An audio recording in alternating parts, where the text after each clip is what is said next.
1967 میں ہونے والی عرب اسرائیل جنگ کے بعد غزہ اسرائیل کے قبضے میں آ گیا۔ 38 سال بعد اگست 2005 میں اسرائیلی فورسز نے غزہ کا قبضہ چھوڑ دیا اور اس علاقے کا انتظام فلسطینی اتھارٹی کے حوالے کر دیا گیا۔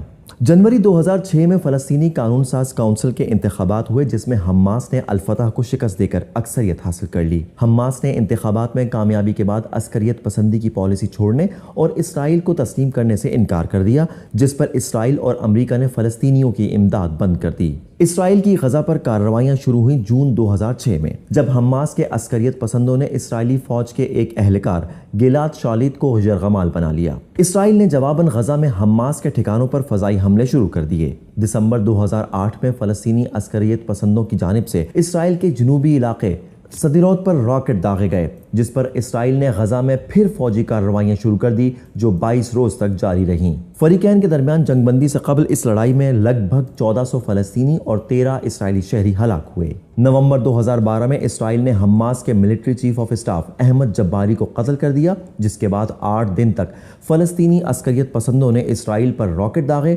جبکہ اسرائیل نے جواب میں غزہ پر بمباری کی۔ جولائی 2014 میں حماس کی جانب سے 3 اسرائیلی نوجوانوں کا اغوا اور قتل 7 ہفتوں تک جاری رہنے والی جنگ کا باعث بنا۔ اس دوران 2100 فلسطینی ہلاک، جبکہ 67 فوجیوں سمیت 73 اسرائیلی شہری جان کی بازی ہار گئے۔ مارچ 2018 میں فلسطینیوں نے غزہ میں اسرائیل کی سرحد پر the great march of return کے نام سے احتجاج شروع کیا۔ کئی ماہ تک جاری رہنے والے اس احتجاج کے دوران جھڑپوں میں 170 فلسطینی مارے گئے۔ مئی 2021 میں رمضان کے مہینے میں الاقصی کمپاؤنڈ سے شروع ہونے والی جھڑپیں 11 روز تک جاری رہنے والی لڑائی میں تبدیل ہو گئیں۔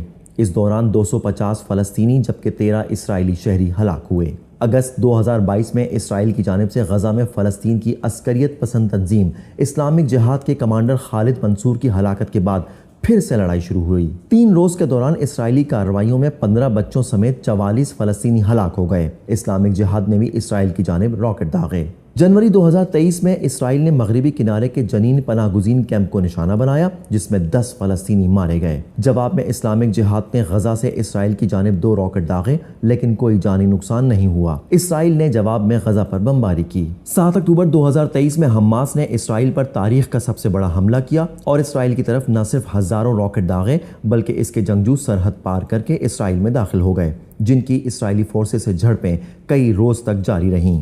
اسلامک جہاد کا کہنا ہے کہ اس کے جنگجو بھی اس حملے کا حصہ بن گئے ہیں۔